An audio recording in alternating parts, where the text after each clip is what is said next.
হয়ে গেছে চালু, হ্যাঁ। হুম, সবাই বন্ধ আছে। অনেকদিন হয়নি।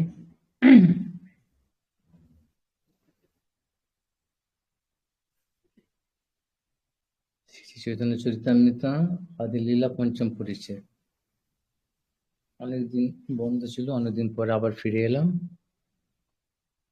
Welcome back to everyone. যেটা হয়েছিল আমার যত মনে পড়ছে, এতে চাংশ কলা পুংস, এই শ্লোকটা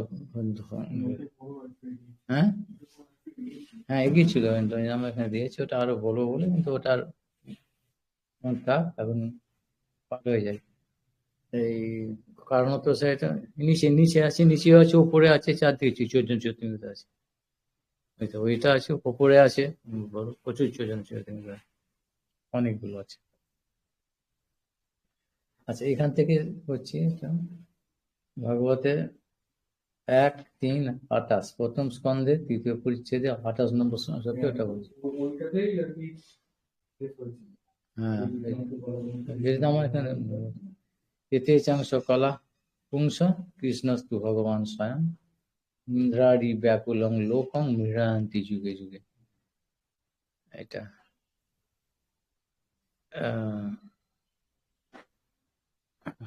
ঠিক আছে, একটু আগাই। সেই পুরুষ সৃষ্টি স্থিতি প্রলয়ের কর্তা, নানা অবতার করে জগতের ভর্তা। সৃষ্টাদি নিমিত্তে যেই অংশের অবদান, সেই তো অংশের কই অবতার নাম। আদ্য অবতার মহাপুরুষ ভগবান, সর্ব অবতার বি সর্বাশ্রয় ধাম। এই পর্যন্ত এখানে একটু বলা ছিল বলে একটু আগেই যায়, এটা বলা আছে।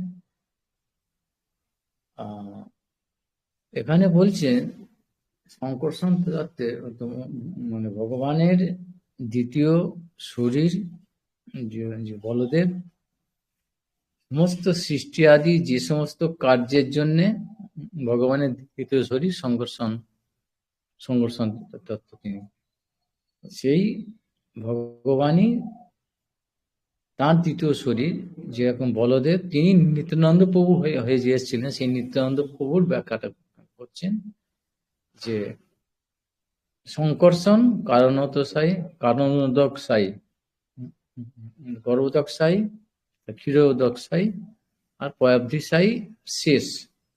এই 5 রূপে তিনি এখানে যে লীলা করছেন, সেইটাকে উল্টে দেয় ওরা।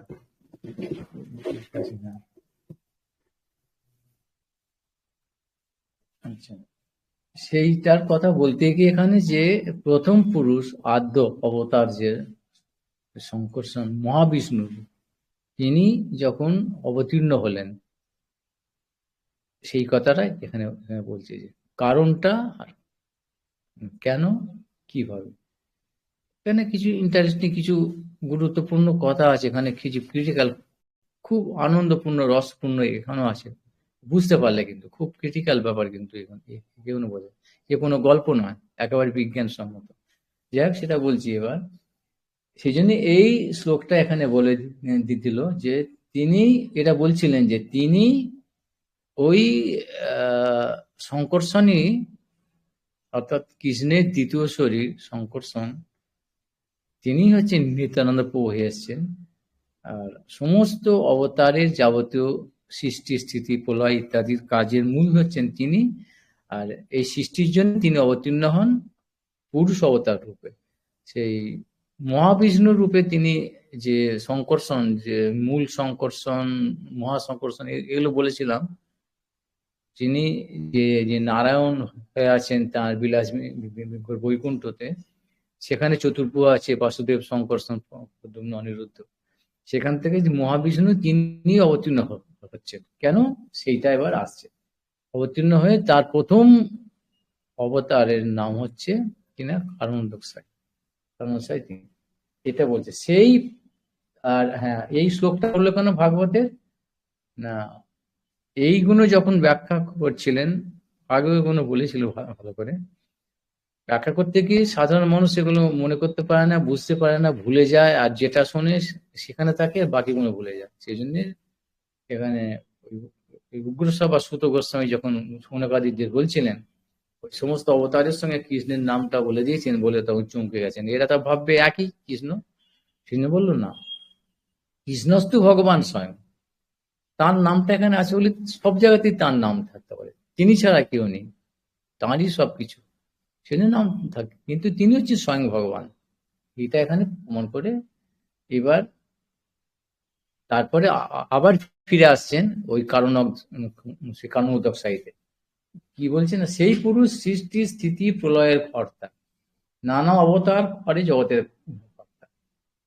অর্থাৎ এখানে বললো কার কথা? তাহলে সেই পুরুষ, এখানে কৃষ্ণ হচ্ছে স্বয়ং ভগবান বলছে না, ওই যার কথা বলছিলেন, ওই যিনি এখানে বলেছেন যে মহাপুরুষ অবতারী তিন সর্ব জিষ্ণু, আগে যেগুলো বলে গেছে তার কথা বলছেন, কারণ সেই পুরুষ নানা অবতার করে জগতের। এখন সৃষ্টি স্থিতি প্রলয় এগুলো তো হচ্ছে গুণাবতারের কাজ, তাহলে তিনি কেন বললেন? এই গুণাবতার সবই তো আসে আবার দ্বিতীয় পুরুষ থেকে, অর্থাৎ গর্ভদক্ষাশী থেকে, তাহলে এখানে কেন তাকে বললেন কেন? কারণ তার থেকেই গর্ভদক্ষায়ী দ্বিতীয় পুরুষের সৃষ্টি বলে তিনি মূল হচ্ছেন অংশী, সেই জন্য এখানে বলে দিয়েছি। কেন সে বলেছিলাম আগে, ওই জন্য অল্প করে বলছি। আচ্ছা, এবার কেন কেন তার দরকারটা কি? তিনি এলেন কেন হঠাৎ করে, এরম হতে গেলেন কেন? তিনি অবতীর্ণ হলেন কেন? সেটা উত্তরটা এখানে বলছে, সৃষ্টি আদি নিমিত্তে সেই অংশের অবদান, অর্থাৎ সেই অংশটা কেন, তা তিনি আসছেন কেন অবতীর্ণ হয়ে, অর্থাৎ মহাবিষ্ণু অবতীর্ণ হচ্ছেন কেন?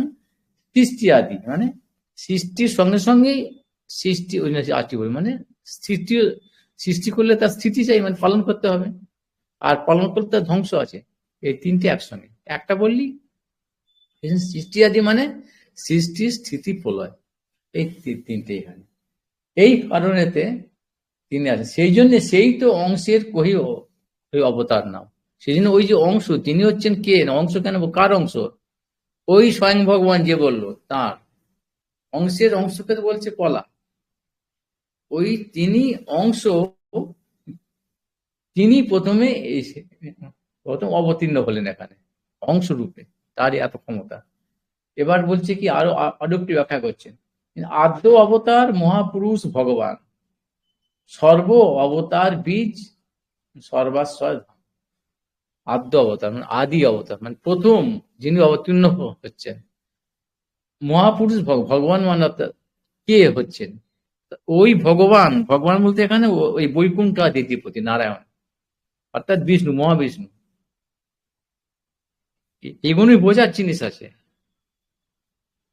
আবার বলছি, এই আদ্য, এই যে এখানে বললো এই লাইনটা, মহাপুরুষ, মহাপুরুষ ভগবান আর আদ্য অবতার, অর্থাৎ মহাপুরুষ ভগবান এক নয়, অর্থাৎ তিনি সেই একই বস্তু, তো সেই বৈকুণ্ঠাধিপতি নারায়ণ, তারই কাছে চতুর্ভুজ আছে, ইচ্ছাটা তারই হচ্ছে, তো মানে সৃষ্টি আদির দরকার হলো, সেই জন্যে আর তো কেউ দ্বিতীয় নেই, তাহলে অনেক ভগবান হয়ে যায় তাহলে।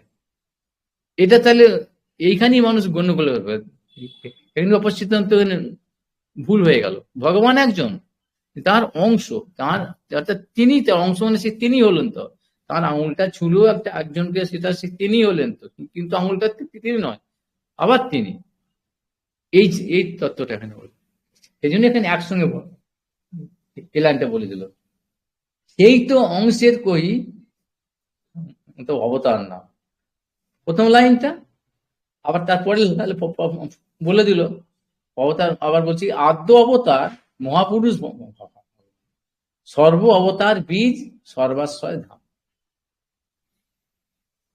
অর্থাৎ সেই ভগবানই তিনি অর্থাৎ অবতীর্ণ হচ্ছে ওখান থেকে, মানে বৈকুণ্ঠ থেকে যিনি অবতীর্ণ হন, নিচে নেমে আসেন, তাকে বলে অবতার। আর এই প্রথম অবতার, একদম প্রথম এলেন, প্রথম, অর্থাৎ কারণোদকশায়ী পুরুষ রূপে মহাবিষ্ণুর অবতার, তিনি মহাবিষ্ণু, অর্থাৎ তিনি নেমে এলেন, এই জন্য বলছি। আরো পরে ব্যাখ্যাটা যা বলছে ওখানে বলেছি। আর সর্ব অবতার বীজ সর্বাশ্রয় ধাম, সর্ব অবতার যত অবতার আসছে তারপর ওখান থেকে তো আসবে। আর সর্ব আশ্রয় ধাম, আশ্রয় মানে এবার বলতে মনে পরে সেই সেই ব্যাখ্যাটা দিচ্ছি। আশ্রয় এবং আশ্রিত বাবা, দেখি কি বলছে। হ্যাঁ, এই যে ওখান থেকে দিয়ে যাওয়ার ভাগবত থেকে দিয়েছে। ভাগবতের দ্বিতীয় স্কন্ধে 6ষ্ঠ অধ্যায় 42 নম্বর শ্লোকে আদ্য অবতার পুরুষ পরস্য কাল স্বভাব সদ সম্মানশ্চ দ্রব্যং বিকার গুণ ইন্দ্রিয়ানি বিরাট স্বরাট পাতনু চরিষ্ণু ভূন্য। আবার একটা দিয়ে দিয়েছে ভাগবতীর প্রথম স্কন্ধের 3য় অধ্যায় 1ম নম্বর যগৃহে পৌরুষং রূপং ভগবান মোহদাদিভি সম্ভূতং ষোড়শ ফলমাদৌ লোক শিশিক। এখানে দুটো শ্লোক কেন দিল? লোক শিশিক অর্থাৎ লোক সৃষ্টির জন্য। আর এখানে বললো ওই যে বললো এখানে যে ওই যে সর্ব অবতার বীজ সর্বাশ্রয় ধাম, সেই সর্বাশ্রয় ধামটা কি সেটার জন্য ব্যাখ্যাটা এখানে দিয়েছে। আদ্য অবতার তার ব্যাখ্যাটা এখানে এবার একটুখানি জানতে হবে। এর বাংলাতে বলা আছে ওখানে দিয়েছে বলছি না, বাংলাটা বলছি না।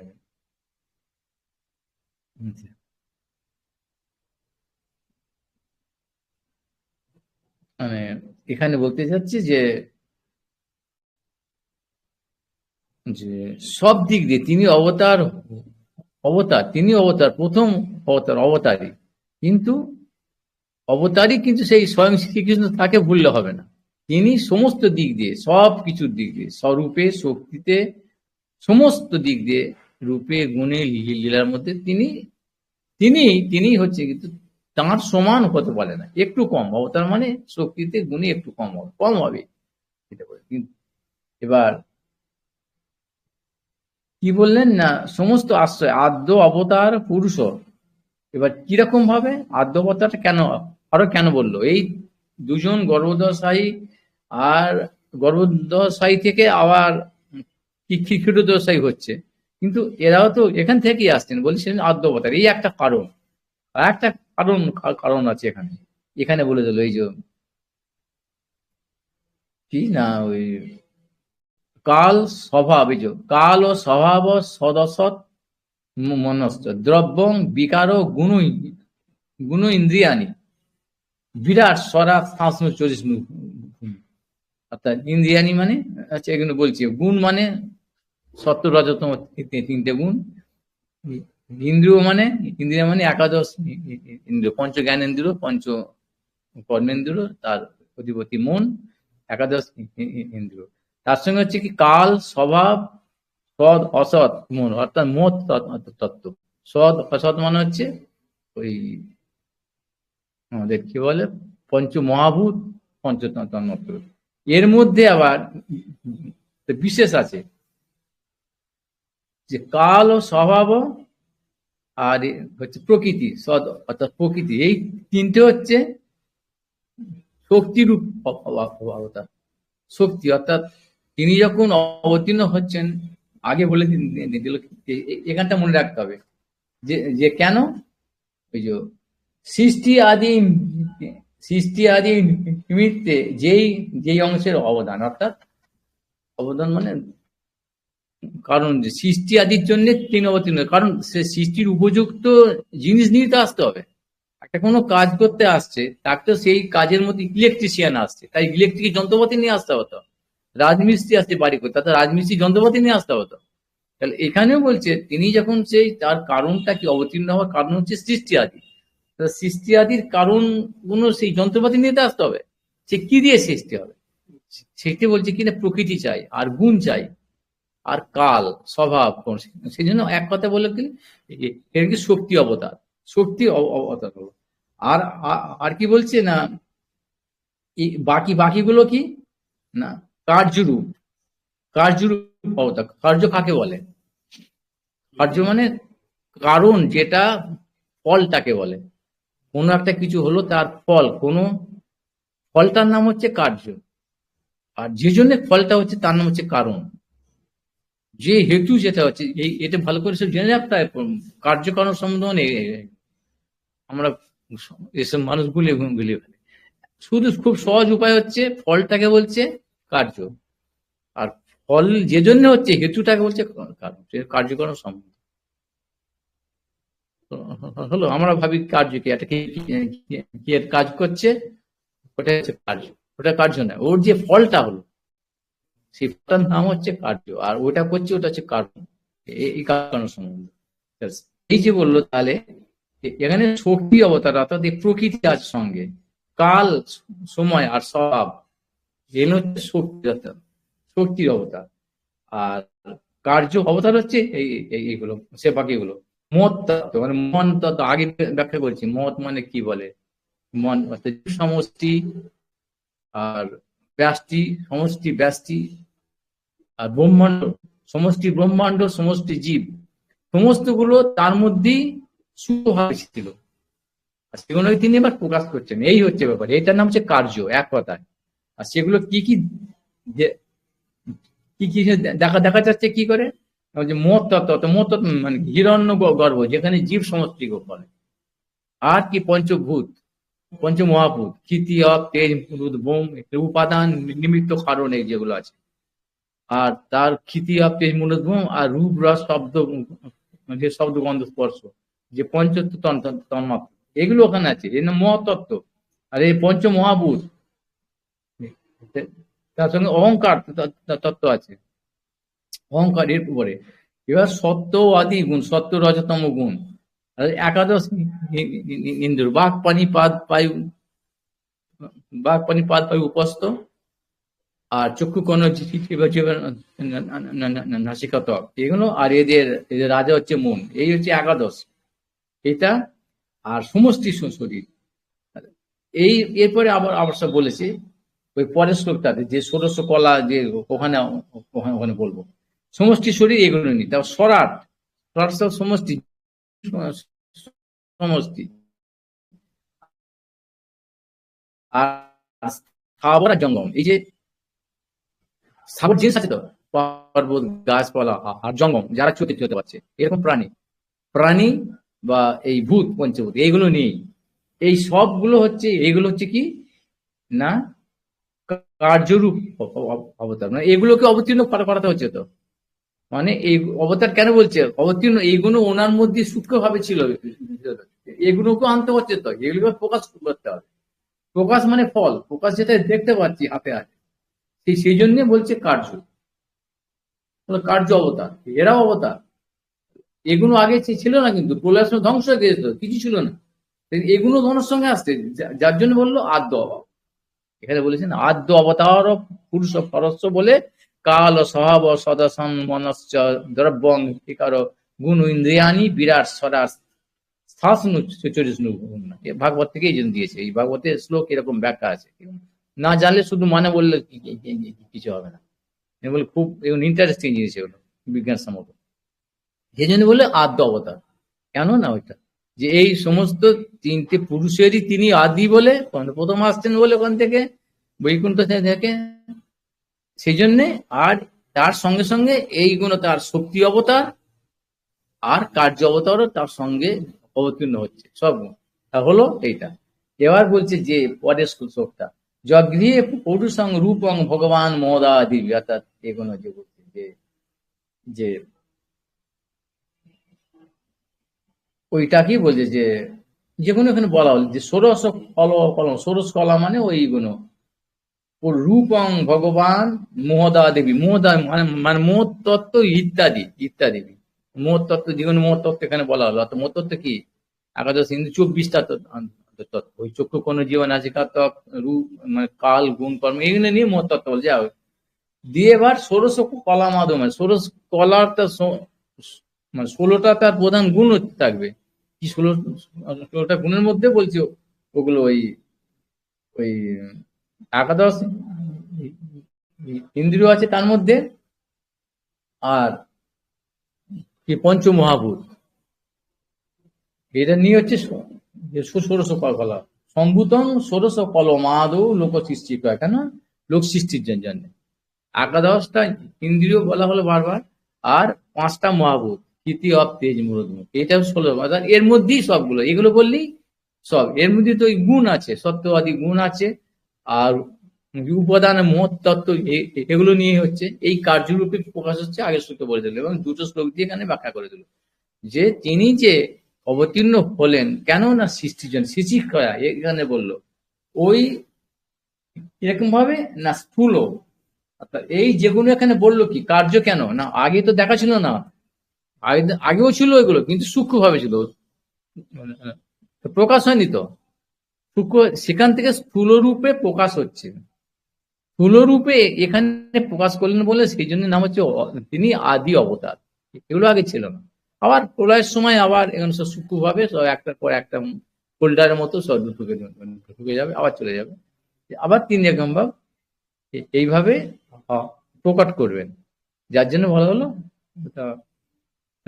আদ্য অবতার। আচ্ছা, এবার কি বললো, যদ্যপি সর্বাশ্রয় তেহ তাহাতে সংসার, অন্তরাত্মা রূপে তার জগৎ আধার। এবং প্রত্যেকটা কায়দা এখানে পড়লে বললো, তাহলে আগে কি কি বললাম, মানে আগে এই এতক্ষণ ধরে ব্যাখ্যাটা কি হলো, প্রমাণটা কি কি দিলেন, মানে তার থেকেই সৃষ্টি হচ্ছে, মানে কি ছিল তার মধ্যে ছিল তো ওগুলো, এই সমস্ত গুলো তার মধ্যে ছিল তো।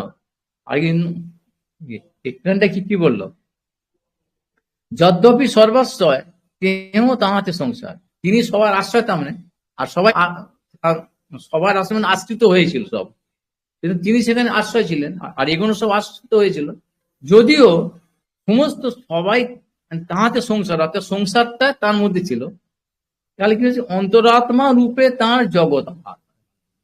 আবার কি হলো, তাহলে কিতে বললো তিনি আবার অন্তরাত্মা, মানে সকলের মধ্যে তিনি আবার কি হলেন না আধার, আধার আর আধেয়, অন্তরাত্মা মানে কি, তিনি যখন আবার ভেতরে সবার ভেতরে তিনি অনুর মধ্যেও তিনি আছেন অন্তরাত্মা, তাহলে তিনি তো আশ্রয় হলেন। আধার মানে আধার আর আধেয়, আধার মানে পাত্রকে বলা হয় আধার, আর তার মধ্যে যেটা থাকে তাকে বলে আধেয়। তাহলে আগে কি কি বলা হয়, তিনি আগে কি কি ছিলেন, তিনি আধার ছিলেন তো, মানে বাকি সবাই আধেয় ছিল, আর এখন কি বলছে অন্তরাত্মা, মানে স্বয়ের মধ্যে আবার অন্তরাত্মা রূপে তিনি ঢুকে গেলেন, তাহলে কি হলেন তিনি, তিনি আধেয় হয়ে গেলেন, এইগুলো অর্থাৎ তিনি আধার আবার আধেয়, এটা বলে দিল, এটা বুঝতে, এটা আমি ওতপ্রোত ভাবে জড়িত থাকে, তাহলে কি হবে, তাহলে এবার তো তিনি তো আমাদের মধ্যে আমাদের মতো স্থূল রূপে প্রকাশ, তিনি স্থূল হয়ে গেলেন, সেইটাকে এবার পরের শ্লোকে বলছেন, পরের পদ্যটাতে প্রকৃতির সহিতে তার তো রূপায় সম্বন্ধ, অর্থাৎ এটা প্রকৃতি, তো প্রকৃতির শক্তি শক্তি প্রমাণ হলো, শক্তি অবতার রূপে বলা হলো, আর এগুলো কার্য অবতার, মানে স্থূল রূপে প্রকাশটা কার্য অবতার, এগুলো বোঝা যাচ্ছে তো, আর প্রকৃতি মানে শক্তি অবতার, তাহলে এটা প্রকৃতিতে তো, মানে প্রকাশ মানে প্রকৃতি বলা হচ্ছে এটাকে, তাহলে কি তার সঙ্গে কি উভয় সম্বন্ধ হলো, তো তিনি প্রকৃতির সঙ্গে আধার এবং আদেয়, অর্থাৎ প্রকৃতি তার মধ্যে আছে আর তিনিও প্রকৃতির মধ্যে আছেন, তাহলে তার সঙ্গে কন্ট্যাক্ট হয়ে গেল, তারপর যে তাহলে তিনি তো চিন্ময় চিৎ, তাহলে তাহলে কি হল, তিনিও তো তার প্রকৃতির সঙ্গে স্থূলের সঙ্গে জড় হয়ে গেলেন। এইবার সেইটা বলছে, তথাপি প্রকৃতি সহ নয় স্পর্শ গন্ধ, এইটা হচ্ছে কথা, আচ্ছা তিনি এইভাবে আছেন, কিন্তু এইটা প্রভু তার স্পর্শ, স্পর্শ তো পরের কথা আছে, কিন্তু গন্ধটাও নেই, স্পর্শ গন্ধ বলে না, দূর থেকে দেবো, স্পর্শটা তো স্পর্শটা তো কাছে আসতে হয়, তবে কন্ট্যাক্ট হলে স্পর্শ বলে, আর গন্ধটা তো স্পর্শ না করে দূর থেকে পাওয়া যায়, সেটাও নেই, সেদিনও বলেছিল তথাপি কি মানে লেখা কি কাব্য, সত্যি মনুষ্যের রচিত নারী হইছে হেন গন্ধ, এটা মানুষের পক্ষে লেখা সম্ভব নয় অবশ্যই, কি করে প্রত্যেক সময় চিন্তা করা যায়, আর সাধারণ মানুষ কি পড়ে কি বুঝে, তবুও এর এমনই একটা করুণা আছে, তথাপি প্রকৃতি সহ নয় নয় স্পর্শ করুন, এত বড় একটা তত্ত্বটাকে জানেন, এবং তিনি যে সেটা বলছেন তার আবার প্রমাণও দিয়ে দিয়েছেন ভাগবতকে, ভাগবত পুরাণ সবচেয়ে শ্রেষ্ঠ পুরাণ, সঙ্গে সঙ্গে সঙ্গে সঙ্গে এই জন্যই এত কি প্রথম স্কন্ধে 11 অধ্যায় 39 নম্বর শ্লোকে, এত দিশ নমি শস্য প্রকৃতি স্থপি তদ্গুণই ন যুজ্যতে সদাত্মস্থৈর যথা বুদ্ধি তদাশ্রয়। ব্যাস, বলে দিল। দেখো যে এইভাবে আছেন, কিন্তু কোন রকম ভাবেই তার সঙ্গে কোনো স্পর্শ গন্ধই নেই। কেন নেই তা কিভাবে বলবো? বলছে ন, সেখানে কিন্তু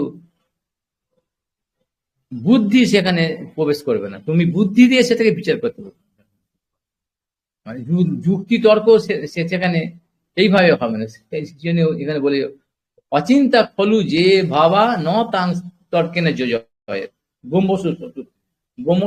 ব্রহ্মসূত্রের 2:17 বলছে অচিন্ত শক্তি যে যেখানে অচিন্তা ফলু যে ভাবা ন তাং তর্ক যোজ হয়, যেটা অচিন্ত ব্যাপার, এটা তো আমাদের বুদ্ধির মধ্যে আসবে না। বুদ্ধি দিয়ে চিন্তা করে তো হবে না, ইনকনসিডারেট।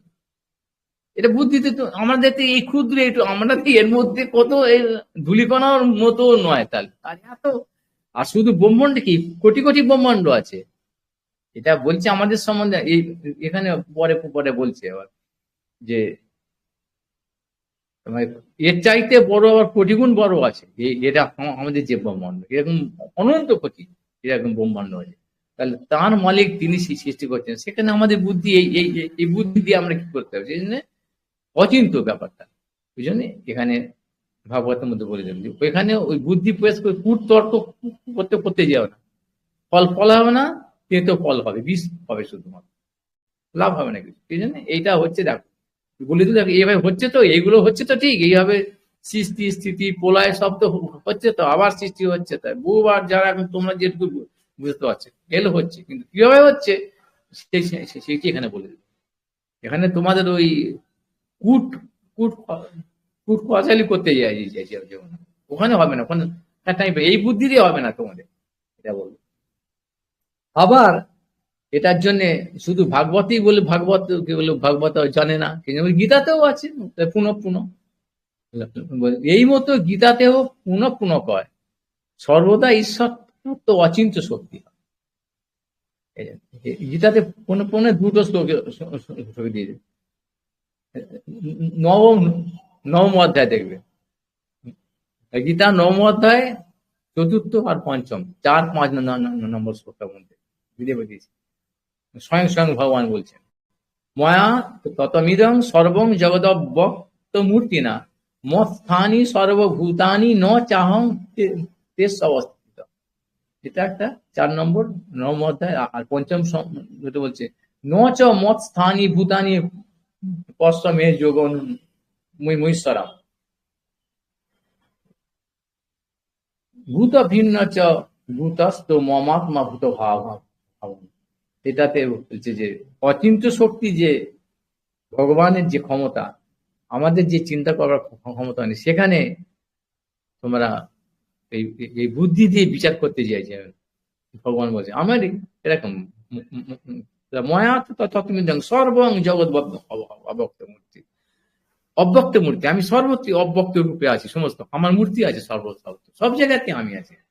মস্তানি সর্বভূতানি ন চাং, কিন্তু সমস্ত ভূত আমার মধ্যে আছে, কিন্তু আমি কোথাও আবার নেই। আমি আছি সর্বত্র, আমার কোথাও নেই। অর্থাৎ কি, ওইভাবে তোমার যে স্থূল বুদ্ধি আমাদের, এই বুদ্ধি দিয়ে তুমি, আমরা তো চাইতো আমরা স্থূলত আমাদের যে বর্তমান যে শরীরটা আমরা পেয়েছি, এই শরীরটা এইখান থেকে যে প্রকৃতি গুণ কর্ম কাল স্বভাব, তার সঙ্গে এই জীব সমষ্টি সমষ্টি ব্রহ্মাণ্ড অর্থাৎ পঞ্চমহাভূত, এইগুলো একসঙ্গে বলে কি করে, এই নিয়ে হচ্ছে জগৎ। তাহলে আমরা জীব তত্ত্ব, জীব তো হচ্ছে চিৎকণ। চিৎকণ মানে নিত্য শুদ্ধ, একদম অভিন্ন, সব সময় এটা এরকম যে চিৎকণ। তাহলে আর এগুলো হচ্ছে জড়, অর্থাৎ চিৎ মানে কি, তার একটা স্বতন্ত্র ইচ্ছা আছে, বোধ আছে, তার একটা কিছু চিন্তা করার ক্ষমতা আছে, কিন্তু কণা তো অতি সূক্ষ্ম, দুর্বল। আর এগুলো কি মাইক, অর্থাৎ জড়, অর্থাৎ ইট কাঠ পাতা মত তত্ত্ব, এই পঞ্চমহাভূত, তৃতীয় তেজ মরুত, মাটি ফাটি কাঠ ফাট, এগুলো কোনো কিছু এরকম কোনো বোধ আছে, ফিলিং মানে অনুভূতি আছে, কিছু মারলে কাটলে ফোটালে কিছু লাগে। তাহলে এইগুলো দিয়েই তো আমাদের এই শরীরটা হয়েছে রে বাবা। এই শরীরটা যেটা আমরা পেয়েছি অর্থাৎ পশু প্রাপ্তির জলচর, খেচর আর ভূচর, এই যে মাছগুলো আছে চলছে, পাখিগুলো উপরে চলছে, আর আমরা হচ্ছে ভূচর, এখানে চলে চলে বেড়াচ্ছি।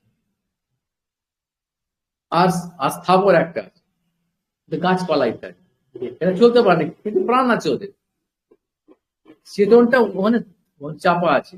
আর এই চেতনের বিকাশ যেখানে আস্তে আস্তে বেশি আছে, তার মধ্যে চেতন হচ্ছে মানুষ। এই হিসাবে সবার উপরে মানুষ, এরপরে আর নেই এসব একটা একটা বাজে কথা, গাঁজা করি এসব কথা।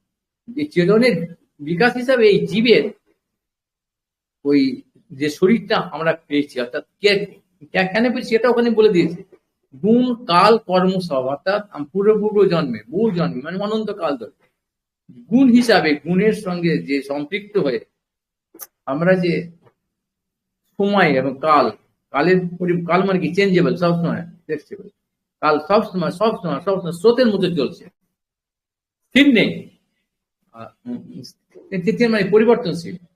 এই সঙ্গে সঙ্গে আমরা মিলিয়ে নিয়ে কাজ করছি, মানে কাজ করতে বাধ্য হচ্ছি, অর্থাৎ ইন্দ্রিয় দিয়ে। সেই করতে করতে বহু বছর ধরে সেটা আমাদের স্বভাব হয়ে গেছে। স্বভাব মানে ইচ্ছা, অর্থাৎ কর্ম বাসনা, কাজ করা বা কাজ করব, করতে হবে আমাকে, এই করতে হবে, এরকম একটা হয়ে গেছে।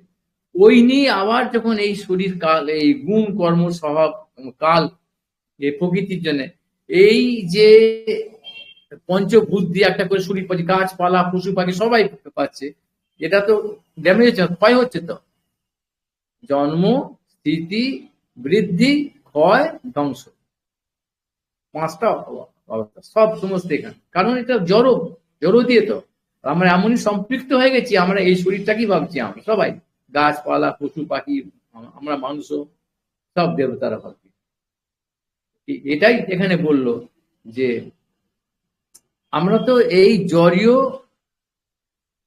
বস্তুর সঙ্গে সম্পৃক্ত হই। কেন কেন হয়েছে না, ক্ষুদ্র বলে, অণু বলে, যার জন্য এটাকে আমরা আমরা ভেবে নিচ্ছি এরকম অবস্থা।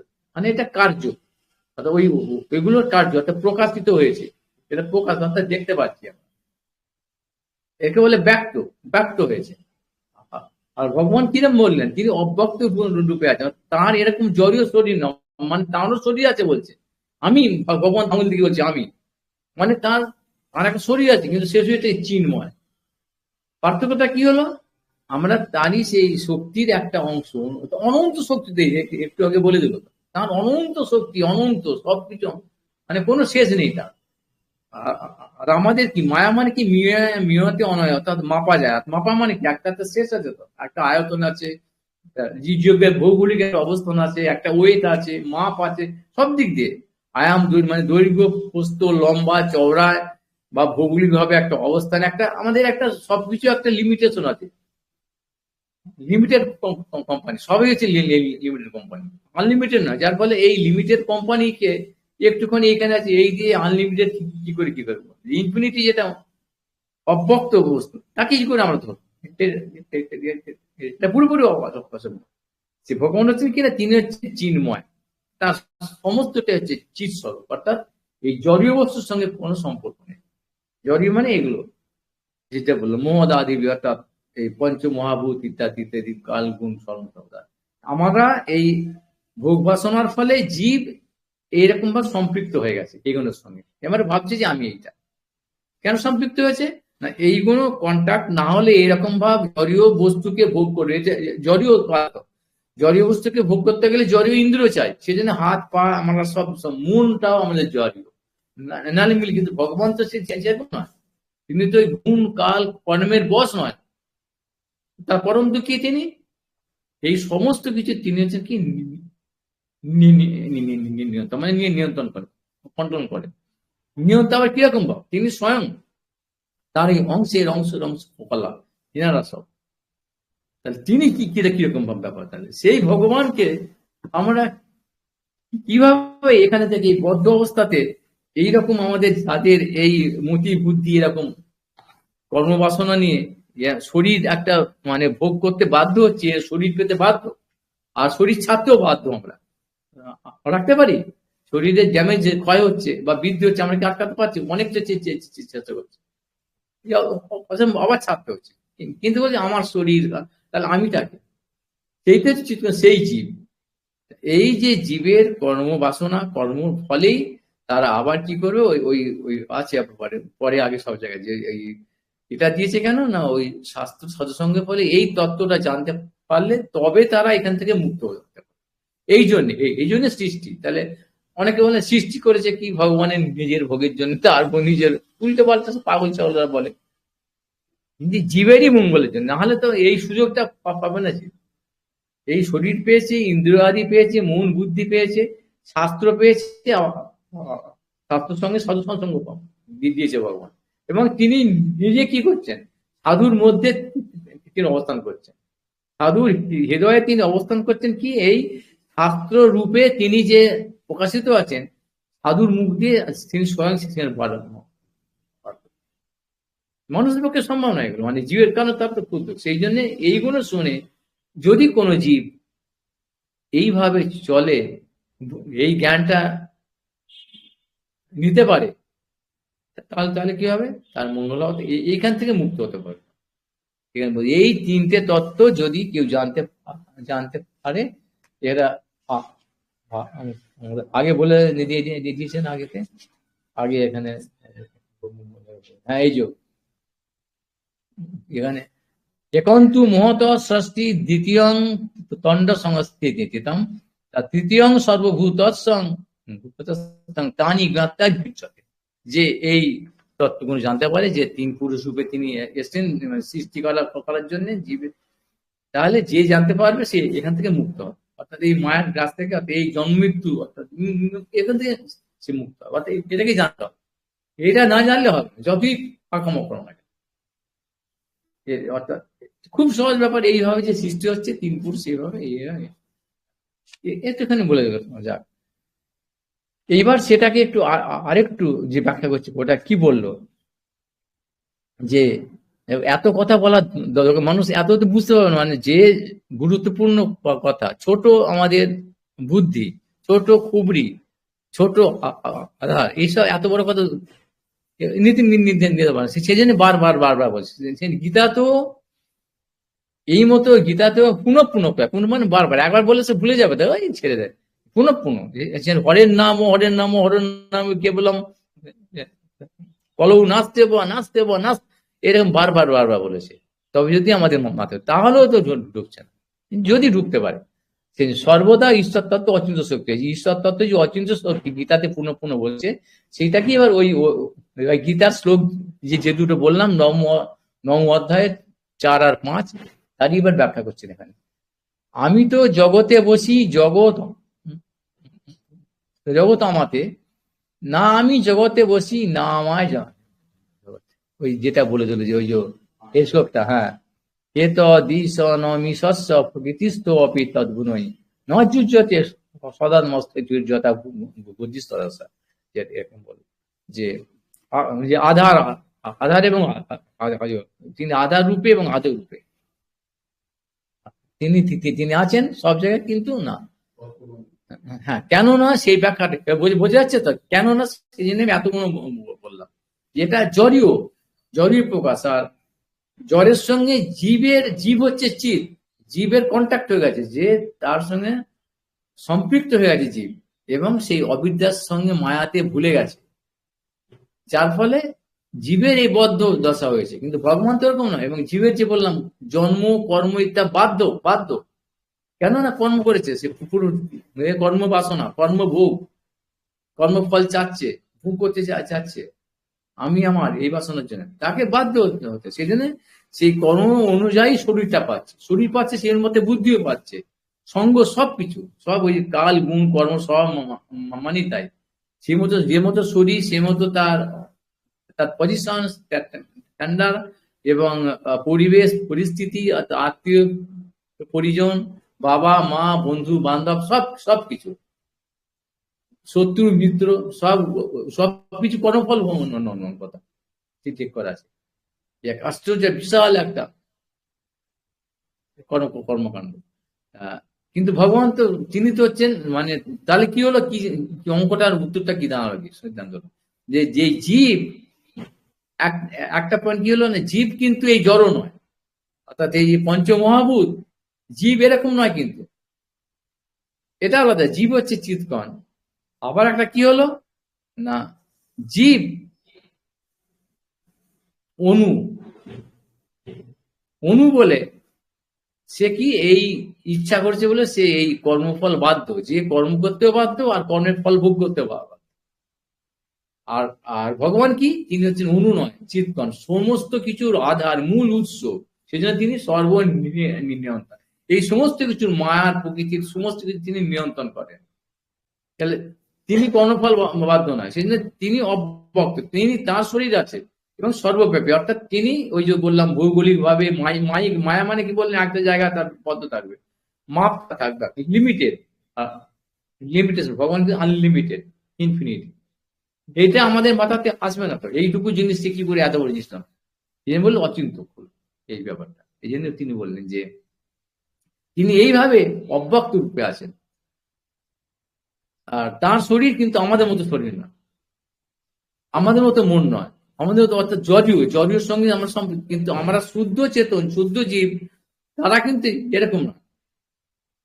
শুদ্ধ শরীরটা, শুদ্ধ জীব যখন আমরা এই মায়া থেকে মুক্ত হব, আমাদের তখন এগিয়ে চলে যাবে, তখন আমরা একটু বুঝতে পারবো। যার জন্য এখন খুব চিন্তা করতে হচ্ছে। এখন কি করে ভগবানটা মানে এই যে বলে কত গাড়া গরু ছাগল ভেড়া সব আছে, সব মানে ওরা কি পাগলের মতো একরকম, যে অসুস্থ যেরকম, এসবের সঙ্গে সম্পর্ক নেই, ওরা তো এরকম ভাবে বলবে। অর্থাৎ অসুর, একটা সুর আর অসুর, দেবাসুর আছে, দৈব আর, এরা তো ওরকম বলবে যে জগৎ অনিশ্বর, মানে ওই ঈশ্বর ফিশ্বর আবার কে আছে মশাই, খাও দাও ফুর্তি করো, যাবো গঞ্জিবেন তা ঋণং কি ভস্মীভূত নির্দেশ প্রণাগমন। অর্থাৎ যে কদিন আসো, গরু ছাগল গুনে, যেমন ছাগল, গরুর গুণ, ছাগল কুকুর গুনে যেরকম ভাবে ভোগ করছে, যা কিছু খাচ্ছে, মার খাচ্ছে, যা কিছু করছে ভোগছে, পে করে যে যখন দেবে, যেভাবে পাবে খাবে, ভোগ করে যাবে, আবার শরীর ছেড়ে দেবে, আবার জন্ম করতে, ওরা ওই বলছে ভস্মীভূত, দেহ তো ভস্মীভূত হয়ে যাবে, তারপর আবার কি আছে, কে তার ঋণ করেছি, ঋণ করে ঘি মি খাও, ভোগ করো, যে চলে যাও, কে তারও আসে আসবে, কে ধরতে আসে, মানে ওরা এইটাই হবে। এই যে ব্যক্ত যেতে, অর্থাৎ এই জড়ীয় ব্যাপারটাকে, শুধু জড়ীয় শরীরটাকে শুনতে হবে, কিন্তু কে করছে জড়ীয় ভোগটা, কে করছে, এটা এটা চোখের সামনে দেখলে বুঝতে পারবে না, যে এটার একটা নিয়ন্ত্রণ আছে, একটা মালিক আছে, এই শরীরটা, সব শরীরটা, কুকুর ছাগলের, সেটা হচ্ছে জীব। এইটা ওদের মাথাতে আসছে না, ওরা এই শরীরটা কি ভাবে, সে অহং মম মম বলছে সবাই, আর শরীরের সঙ্গে সম্পর্ক যেখানে, সে শত্রু, সে মিত্র, এরকম ভাব। এটা হচ্ছে দৈব আর যে আসুরি চিন্তা, আসুরি বলে না, আসুরি যেটা মোহ, যে অসুর মোহন ব্যাপার, এই অসুর মানে এইটা, ওরা এইটাই, এটা কোনো ভাবতেই পারবে না। মনটা কি ভাবতে, মতি বুদ্ধি চিত্ত অহংকার এগুলো আছে, এরপরে আত্মা কি কি কি করে বুঝবে, ওরা ওরা বুঝতে পারে না। যা দৈবিক গুণ সম্পন্ন, সাত্বিক গুণ সম্পন্ন, তারা সুনতের বুঝছে, কিন্তু এগুলো তাদের জন্য।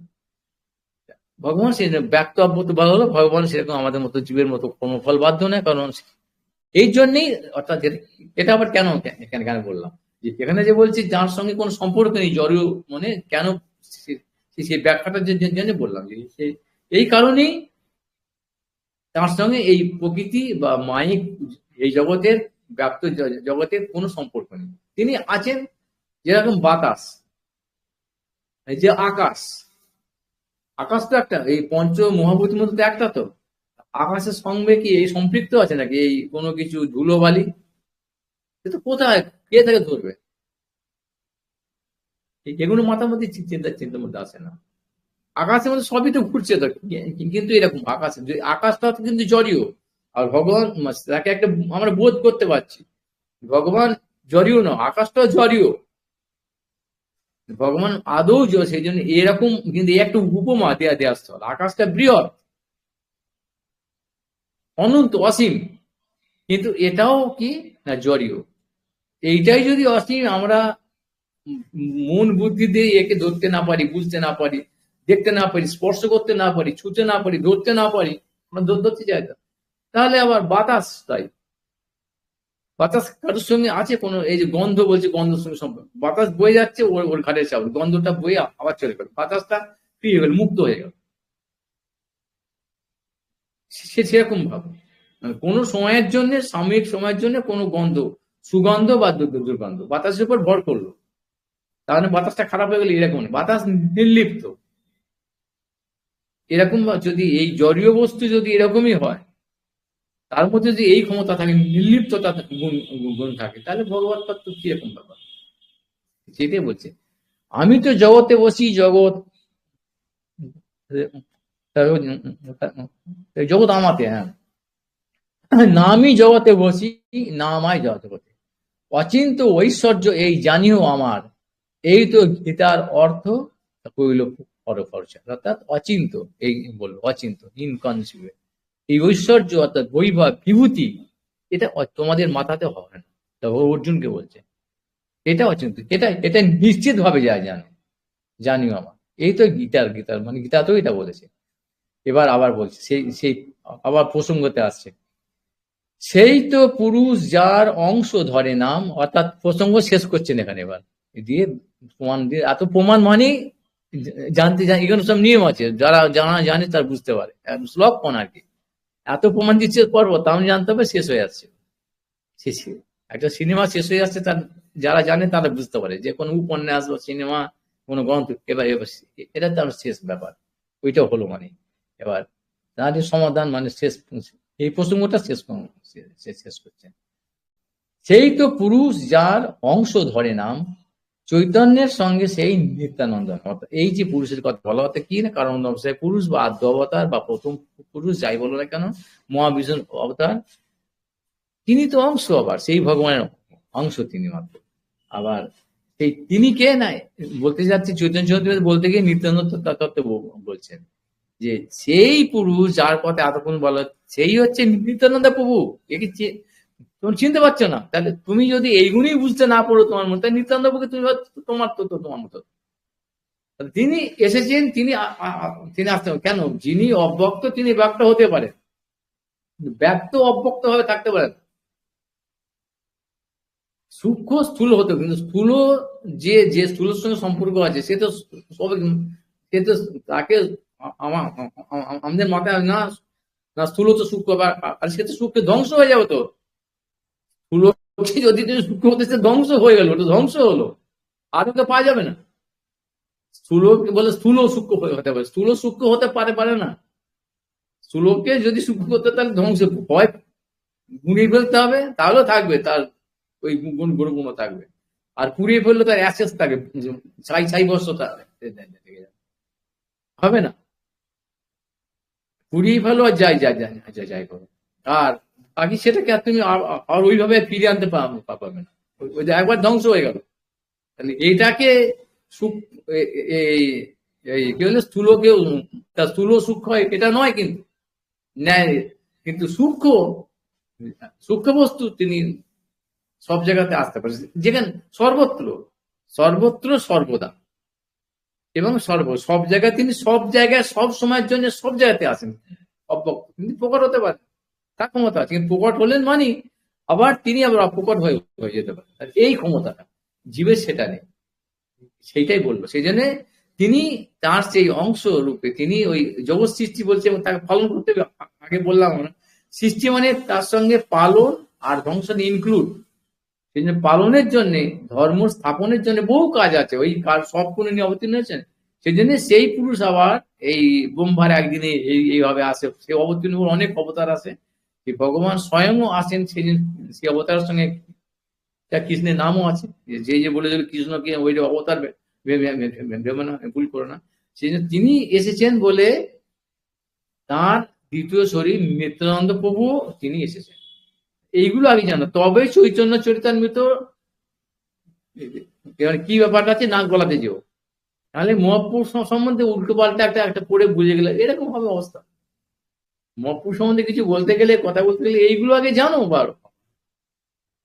ওই জয়নিতাই জয়নিতাই হে নিতাই ঠাট্টা বিদ্রুপের মতো, ওই যে ওখানে ওখানে করছে আলিঙ্গন, আলিঙ্গন করে জড়াজড়ি হচ্ছে, নামে আবার প্রেমে উতলে গেল। এগুলো সব সব সিদ্ধান্ত আছে কোনো কি ব্যাপারটা জানো, বলুন এখানে একটু বলে দিচ্ছি, পরে অত সময় হবে না। যে হরিদাস ঠাকুর কাছে ডঙ্ক ডঙ্ক, সেই ছোট বিপ্র আর ডঙ্ক, সাপ সাপ খেলা ছিল, সাপের নাম করছিল, আর হরিদাস প্রভুর সেই ভগবানের প্রভুর কালীয় দমন লীলা প্রতি তার এরকম প্রেমের বেকার হয়ে গেল। আর প্রেমের বেকার হতে সে তাকে সবাই এবার যারা বুঝতে পেরেছে, ডঙ্ক ডঙ্ক শেষে বুঝতে পেরেছে সে একা, সেই জন্য এক পাশে গিয়ে হাত জোড় করে প্রণাম করছে। এই দেখে সবাই সাধারণ মানুষ জানে না তো, সাধারণ মানুষ তাকে প্রণাম করছেন। আর তার তো কেন তার শরীর মানে প্রেমের সাত্বিক বিকার, অসাত্বিক বিকারিতা, আর তিনি তার কোনো জ্ঞান নেই, সবাই যে পুজো করছে প্রণাম করছে। এই দেখে একটা ভণ্ড একটা মানে মদ করে গাঁজা করে নেশা করে মদ করে একটা সমস্ত সবকিছু করে একটা মানে সে সে সে কলি কলি রাক্ষস একটা একদম বাউন বাউন ব্রাহ্মণ না ছিল। সে দেখছে আরে এই বেটা হরিদাস ঠাকুর কিছু নেই, এই এত সম্মান পাচ্ছে, লোকের বড় বড় লোকরা পুজো করছে, পয়সা করে দিচ্ছে মেয়েটা, তাহলে এরকম করে তাহলে ও তো এরকম করছে, তাহলে এরকম অজ্ঞানের মতো ব্রেক করলে হবে, তো আমিও করলে হবে। ও তখন ওরকম আরাম করে হরিদাস ঠাকুর মতো পড়ে গিয়ে এরকম মানে অজ্ঞান হয়ে এরকম হাত পা হচ্ছে। তখন জঙ্ক বুঝতে পেরেছে, রাগ হয়েছে, রাগ হলো কেন, যে নকল করছে মানে অপমান করছে, তো এত বড় তত্ত্বকে সৈজনকে লোকের কাছে লোক জানে না, সাধারণ লোক তো অজ্ঞ, তারা ওকে ভাববে কেউ কেউ আরম্ভ করতে এরকম ভাব। সেইটাকে জানাবার জন্য ওর দরকার ছিল, দরকার ছিল শাসন বলছে না, সেই কাঁচা কঞ্চি দিয়ে হাতে বেদ ছিল, লাচ্চা মতো দিয়েছিল, যেহেতু তোর বাবারে মারে বাঁচাবারে ঠাঁই খাই খাই করে দৌড় একবারে, তখন সবাই জেনে এলো যে এটা কপট। এইটা বললো ঠিক এই জিনিসটা হচ্ছে এই যে আলিঙ্গনের যে ব্যাপারটা, দেখো কি হয়েছিল, মহাপ্রভু তার 3.5 জন পার্সন, ওইটা সব 3.5 জন পার্সদ নিয়ে তিনি কথা বলতেন, তখন সেখানে তিনি আলিঙ্গন করছেন, আর কেউ নয়। আর কি হতো, যখন দিব্যোন্মাদ অবস্থাতে নৃত্য করতেন, এই প্রেমাপ্লুত হয়ে গিয়ে, তাঁরও এরকম বা মানে হরিদাস ঠাকুর ভক্ত, তার যদি এরকম হয়, স্বয়ং ভগবানের কি অবস্থা। এবং স্বয়ং ভগবান কে, তিনি রাধারানী, যার লাদিনী শক্তি সার তিনি এসে সে আসন্ন করতে, তার কি অবস্থা হবে। তার এসব কোনো জ্ঞান ছিল যে পড়তো ঝমাং করে ও লাভ নিয়ে গা থেকে রক্ত ছোট মতো চোখ দিয়ে জল ছুটতো, মানে মেশিন হতো, এসব কোনো হতো, বিকার হতো, কাঁচির মধ্যে ছোট হয়ে যেতেন, আর 32 সাল লম্বা হয়ে যেতেন। এগুলো তো ফাজলামির ব্যাপার নয়, এইগুলো প্রেমের প্রেমের অর্থাৎ ওই যে কার্য প্রকাশ, মানে ব্যক্ত হচ্ছে যে প্রেমের অব্যক্ত প্রেমটা ব্যক্ত হচ্ছে তার তার কার্য, এটা হতো।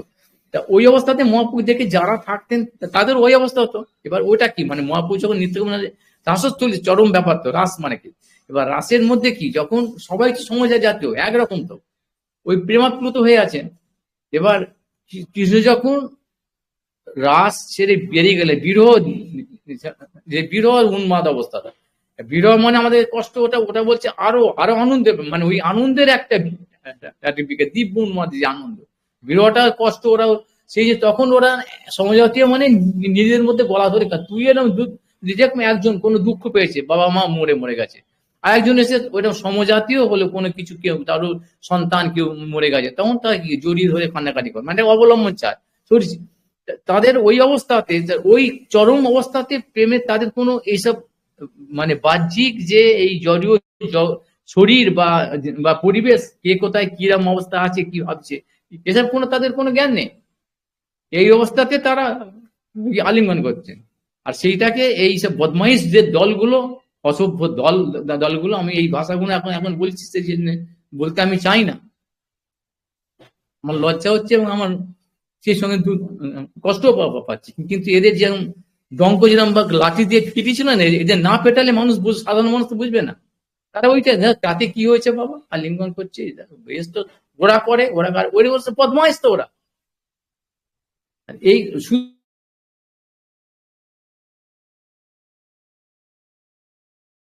হচ্ছে তারা। আর আর তার সঙ্গে কি হচ্ছে, কোনোদিনই তাদের এই ক্ষমতা নেই যে যারা এগুলো করছে তার আসল নকল নিয়ে আছে, তো আসল বস্তু দিয়ে কোনোদিনই যারা যেতে পারবে না।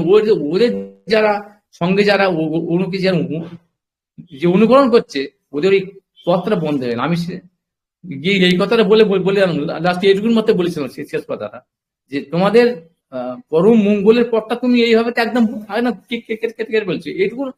কারণ সময় ছিল না তো সেদিন, শেষে অনেক বেলা বেলা হয়ে গেছিল। এটা বলে এসছিল, তার ব্যাখ্যাটা এখন মিটিয়ে দিলাম অল্প করে, হালকা করে। যেটা বোঝা গেল, আশা করছি যে এটা হচ্ছে যারা করছে ইয়ার কি ফাঁপা চলবে, একেবারে চরম চন্ডাল, যার কোনো বোধ নেই নিজের বোধ। আর এইসব জিজ্ঞেস করো তত্ত্ব সিদ্ধান্ত, ভজন করো কিরকম না, ওই ওই কি না, লোকে আমাকে বেশ মানবে, পয়সা পাবো, মান সম্মান পাবো, আমরা ভক্ত ভক্ত বলবে, এইটা এই ব্যাপারটা। ভক্ত হব না, আর কোনোদিন ওরা হবে না। এইসব বদমাইশি করে মানে সর্বনাশ করে দিচ্ছে এইসব। এগুলোকে বলে সহজিয়া, প্রাকৃত সহজিয়া, উন্মাদ একটা জড়াজড়ি করছে। আর তারপরে যাকে আমি বললাম, তারপরে কি বিড়ি খাচ্ছে, কি ওইসব করছে, যে আবার আবার বদমাইশি করছে, অসভ্য কাজ কাজ কাজ কাজ করছে, সে কষাইয়ের মতো কাজ করছে আর কি। যাদের এই প্রেম হবে, সে কি এরকম করতে পারে? মহাপুর পার্শ্বরা তার এরকম হরিদাস ঠাকুর কোনোদিন ছিল?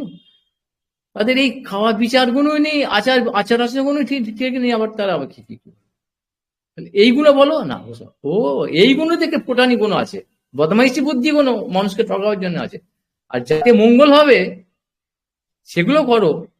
ভজনের যে যে ক্রমগুলো বলে, আচার, যে যে ভজন সম্বন্ধে জানো, সাধন সাধন ভক্তি কি না, কি যে ওইসব গুলো যারা আছে ওরা কেউ জানি না কে এসব তত্ত্ব। তাহলে কোথায় নিয়ে যে এগুলো এক ধরনের অসুর মন, মানে অসুর গুলোকে নিয়ে এসে ধ্বংস, সেই জন্য এদের আচ্ছা করেও সেই ওই লঙ্কের মতো কাঁচা কুঞ্চি এদের গায়ে গায়ে পড়লে দেব, সব ঠান্ডা হয়ে যাবে। খুব দরকার এগুলো, খুব দরকার। এসব ছেয়ে গেছে বদমাইশি একদম। আর সাধারণ মানুষ, তারা বললাম একটু আগে, সাধারণত জানে না, এত তাদের স্বাস্থ্য সম্বন্ধে জ্ঞানী, তারা খুব সহজ সস্তা জিনিসগুলি তারা চায়। লোক ছুটছে, এরকম করছে, এই ভালো বাবা, এই আমাদের ভালো। ওরা বাবা অত বাবা পারি না, পারি না মানে তুমি পারো না, মানে যে জিনিসটা এরকম হয়ে যাবে, তুমি তাহলে পারো না, তুমি ওইভাবে থাকো। অত বাবা ডাক্তারি করতে গেলে, ডাক্তার হতে গেলে এত কিছু নম্বর, অত বাবা, তাহলে তুমি তুমি কুঁজো, তোমার তাহলে ইচ্ছে হচ্ছে কেন? তুমি ওইভাবে তাতা কোন, ওইভাবে তোমার তো স্বাস্থ্য ব্যবস্থা দিয়ে দিয়েছে তো, তুমি ওইভাবে আছো, থাকো ওইভাবে, তোমার কাজটা করো, অনুশীলন করো তুমি আস্তে আস্তে সঠিকভাবে, আস্তে আস্তে তোমার উন্নতি হবে। কিন্তু তুমি গাছে না উঠে ফল ধরে টানাটানি করছে কেন? ওই যোগ্যতাটা কার, ওই ওই অধিকারটা কার? সেই সেই সেই হরিদাস ঠাকুরের মতো যারা নিত্য পার্ষদ এবং ওই মুক্ত, তাদের জায়গা তুমি যে যে চাচ্ছ না, তাহলে এখানে বন্ধ। সেই জন্যই যে ডঙ্ক ওই দিয়েছিল, না না করলে হরিদাস ঠাকুরের কাছে ওনার অপরাধ হতো। আমি সেই জন্য বলছি, কারোর প্রতি রাগ দেশ করে নয়, এই শুদ্ধ বৈষ্ণব বা শুদ্ধ ভক্তিকে বাঁচাবার জন্য, তার সম্মানে, না হলে মানে আমি আমার অপরাধ থেকে বাঁচার জন্য। আমি যদি না জানি, যে ডঙ্ক যদি না জানা, তো ডঙ্ক তাহলে তার মনের মধ্যে একটা খুব কষ্ট, তা আমি জানো, আমি তো জানি এটা নকল আর আসল। আমি মূর্খ, কিন্তু স্বাস্থ্যের বিচার দিয়ে যেটা আমি দেখছি, স্বাস্থ্য চক্ষু দিয়ে, সেই ব্যাপারটা আমি মানুষকে বলে দিয়েছি। এই ব্যাপারে এগুলো তোমরা সবাই যে সেই জায়গায় একবারে চলে যাবে, এটা কোন আমি পাচ্ছি না বলে, তোমরা পাচ্ছ না বলে তোমাদের এটা অপরাধ বোধ, দোষ, এরকম নয়, এরকম ব্যাপার না। একবার সবাই যাবেন, অধিকার, যে অধিকার তোমার এখন প্রাইমারিতে পাওয়া কখন, এগুলো শেখো, আস্তে আস্তে তুমি একদিন পণ্ডিত হবে। অধিকার অনুযায়ী অনুশীলন করো না, কারণ সঠিকভাবে অনুশীলন করো হবে, কিন্তু অনুশীলন করবো না, অনুকরণ করব। আর এই সস্তা ব্যাপারই, আর আমি ওই পজিশনটা নিয়ে নেবো, না উঠেই আবার ওইখানে সবাই আমার সমান, সবাই শুদ্ধ ভক্ত, সবাই পার্শ্বদ, সবাই গুরু, মানে আচার্য, সবাই আজকাল ওই বাবাজি, ওই মহারাজ, মানে ওরা হয়েছে, মানে কাপড় পরেছে, মানে ওরা সবাই। এইটা সবচেয়ে বড় অপরাধ, এইটা এটা অপরাধ। এখান থেকে সাবধান বাঁচাবার জন্য আমি বলি, যার চোখ কান আছে সে সে করো, আর যার নেই সে করো, যা, তাতে আমার কোনো যায়, কিন্তু আমি আমার কর্তব্য বলে আমি এটা বলি। যাই হোক, এবার এটা পর্যন্ত হল। এই তো নবম শ্লোকের অর্থ বিবরণ, দশম শ্লোকের অর্থ শুনো দিয়ামন, অর্থাৎ ওই শ্লোক, অর্থাৎ যেটা তোমার ওই যেটা যেটা বলা আগে, যেটা বলা ছিল মায়াবর্তা জান্ড, যে সপ্তম, অর্থাৎ এই তত্ত্বের যে সপ্তম সপ্তম শ্লোকটা, সেইটা মানে এই তত্ত্বটার হচ্ছে সপ্তম শ্লোক, আর চৈতন্য চৈতন্য হিসেবে হচ্ছে দশম শ্লোক। এটা গুলিয়ে ফেললে হবে না। এইটা এখানেই শেষ করলো। এবার নবম বা একাদশ, মানে চৈতন্য চৈতন্য, হ্যাঁ হ্যাঁ দশম, হ্যাঁ হ্যাঁ হ্যাঁ, মানে নবমটা শেষ শেষ শেষ শেষ হলো আর কি। হ্যাঁ, এটা দশমটা হচ্ছে। আর মানে এই, হ্যাঁ নবমটা সে শেষ হলো, এবার দশমটা আরম্ভ হচ্ছে এবার। এখানে হ্যাঁ এই তো নবম শ্লোকের অর্থ, এটাই এটা বললো। আচ্ছা, অর্থাৎ মায়াভর্তা জানলো, আমি যেটা বললাম সপ্তম সপ্তম শ্লোক আর কি। ওই তো মানে এই তত্ত্ব হিসাবে মানে এই সংকর্ষণ সংকর্ষণ তত্ত্ব হচ্ছে সপ্তম হলো, সপ্তম শ্রেণী মানে এবার অষ্টম হবে, আর এটা হচ্ছে দশম হবে। এই তো নবম শ্লোকের অর্থ বিবরণ। দশম শ্লোকের অর্থ শুনো দিয়া মন। এবার আবার সেটা বলছি রূপ গোস্বামী, সেই স্বরূপ গোস্বামী কর্চার যেটা বলেছে, যৎস্যাং সাংস শিল গর্ভদশাই জন্নাভ জং লোক সংঘাত নালম লোকষষ্ঠু সুতিকা ধাম ধাতুস্তং শ্রী নিত্যানন্দ রামং পদ্মে। এবার দ্বিতীয় পুরুষের আবার বর্ণনা করছেন, গর্ভদাসাই। ওই জন্য বললো কি যৎস্যাং সাংস, আর পরেরটা আছে যৎস্যাং স্যাং স্যাংস, মানে যার অংশের অংশকে সে ফলা বলে, অর্থাৎ যার অংশের অংশ, কারণ ব্যবসায়ী অর্থাৎ মহাবিষ্ণু অংশ, তার অংশের অংশ, সেই জন্য তার সম্বন্ধে এবার বলছেন যে যার কথা বলতে যাচ্ছেন কিনা তার শ্রুতিকা, অর্থাৎ যার নাভি কমল থেকে, এনারি থেকে, নাভি কমল